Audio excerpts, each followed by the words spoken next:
हरे कृष्ण. श्रीमद भगवद गीता जशी आहे तशी, अध्याय 9. अध्यायाचं नाव आहे राजविद्या राजगुह्य योग. 26व्या श्लोकाचं तात्पर्य आपण पहिल्या पॅरेग्राफच्या 15व्या ओळीपासून पुढे वाचायला सुरू करत आहोत. त्याआधी श्रील प्रभुपादांना प्रार्थना करूया. हे श्रील प्रभुपाद, आम्ही भगवद्गीता हा ग्रंथ वाचून समजून घेण्याचा प्रयत्न करीत आहोत, त्यासाठी आम्हाला आशीर्वाद द्या. धन्यवाद प्रभुपाद. कृष्ण भावनेचा विकास करणे म्हणजेच जीवनाची परिपूर्णता गाठणे होय. तर मनुष्य जन्म यासाठी दिलेलं आहे की मनुष्य जीवनामध्ये मनुष्याने भगवान श्रीकृष्णांची भक्ती करावी आणि काय करावं, आपली जे मनुष्य जीवन आहे त्याची परिपूर्णता गाठावी, कृष्ण भावना भावित व्हावं, भक्ती करून भगवंतांची सेवा करून भगवत धामात जाण्याची तयारी करावी.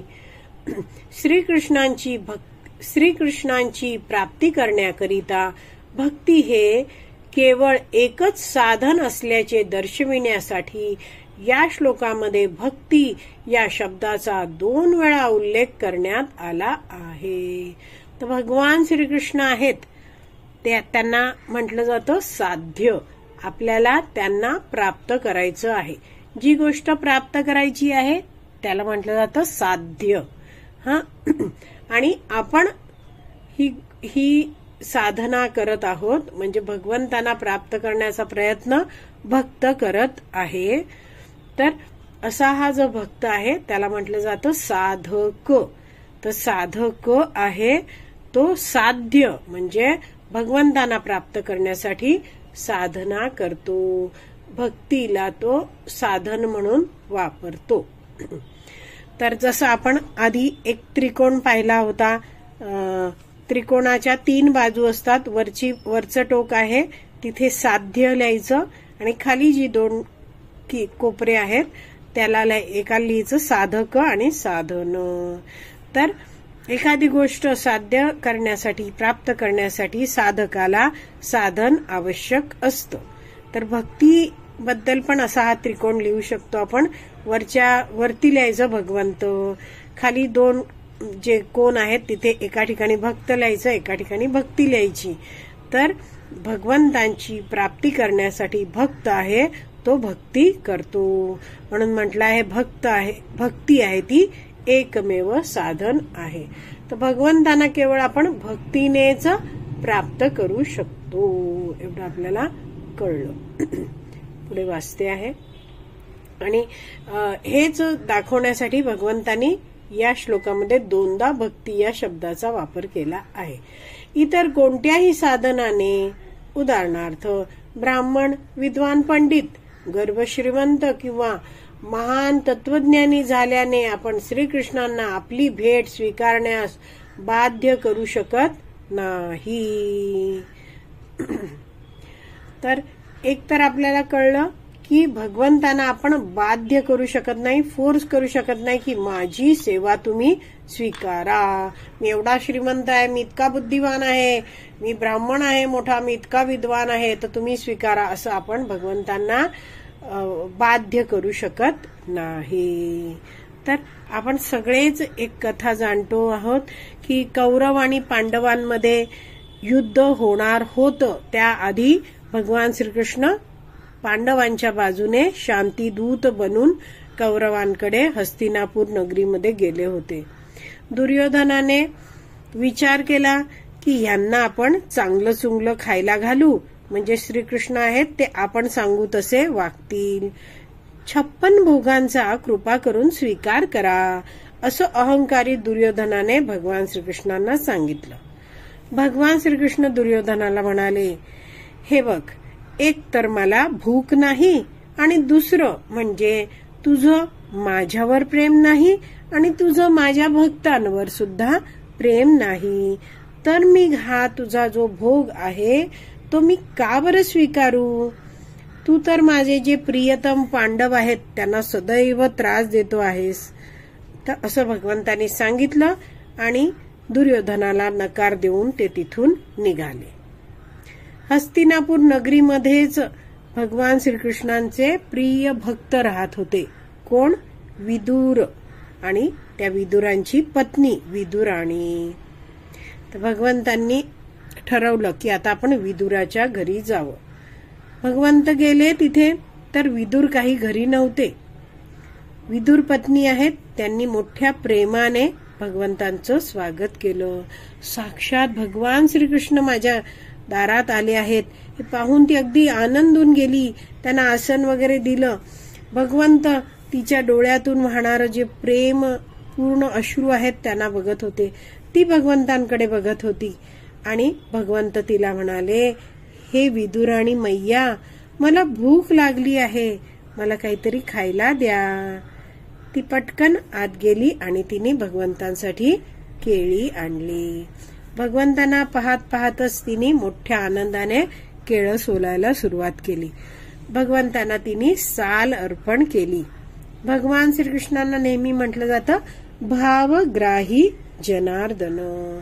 तर असे भगवंत आहेत, त्यांनी मोठ्या प्रेमाने तिचा भक्तिभाव बघितला. तिचं मोठ्या प्रेमाने ही जी केळीची सालं आहेत ती स्वीकारली. तिचं ते प्रेम पाहून भगवंत संतुष्ट झाले. द्वारकेच्या राण्यांनी बनवलेल्या पंचपक्वानांपेक्षाही भगवंतांना ती केळ्याची सालं मधुर वाटली. तर अशा प्रकारे भगवंतांचा भक्त आणि भगवंत यांच्यामध्ये प्रेमाचं आदान प्रदान सुरू होतं. विदुराणी मैया आहे, ती एक एक केळं सोलून देत होती आणि त्यातला गर बाजूला ठेवून साल भगवंतांना देत होती आणि प्रेमाने भगवंत त्या साली खात होते. विदुर बाहेर होते. त्यांना जेव्हा कळलं की भगवान श्रीकृष्ण आपल्या घरी आले आहेत, त्यामुळे ते घाईघाईने घरी आले. समोरचं दृश्य बघून तर अगदी चकित झाले आणि ते म्हणाले, अगं विदुराणी, तू हे काय करते आहेस? तर भगवान श्रीकृष्णांनी विदुरांना समजवलं, हो तुम्ही त्यांना काही बोलू नका. मैया आहेत त्या आध्यात्मिक आनंदात मग्न आहेत. त्यांना बाह्य जगताचं भान नाहीये आता. त्या माझ्या प्रतीच्या दिव्य प्रेम आणि दिव्य भावामध्ये आहेत. तेवढ्यात आपल्या पतीचा आवाज ऐकून ही जी विदुराणी आहे ती बाह्य चेतनेमध्ये आली आणि आपण काय केलं आहे ते तिच्या लक्षात आलं आणि आता तिने प्रयत्नपूर्वक केळ्याची सालं बाजूला टाकली आणि केळं भगवंतांना देऊ केलं. भगवंतांनी ते स्वीकारलं आणि भगवंत म्हणाले, हे केळं त्या सालीनितकं मधुर नाही लागलं मला.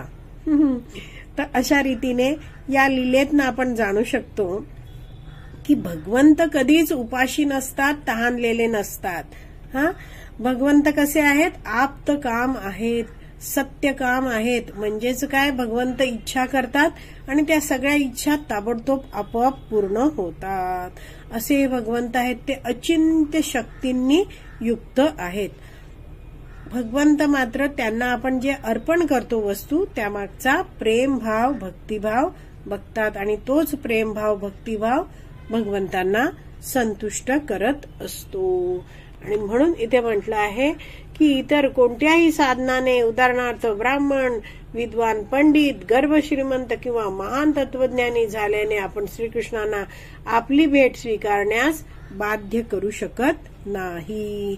आपण जाणू शकतो विदुराणीबद्दल. विदुराणी काही मोठी ब्राह्मण कुटुंबातली होती का? नाही.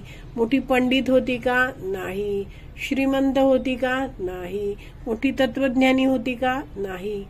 साधी भक्त होती, मात्र भगवंतांविषयी अलोट प्रेम भाव तिच्या हृदयात होता आणि तिच्याकडून केळीची सालं स्वीकारण्यातही भगवंत खूप संतुष्ट झाले, आनंदी झाले. पुढे वाचते आहे, भक्तीविना भगवंत कोणाकडूनही कोणत्याही गोष्टीचा स्वीकार करण्यास तयार होत नाहीत.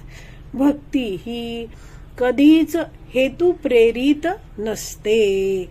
भक्तीला म्हटलं जातं अहेतुकी भक्ती.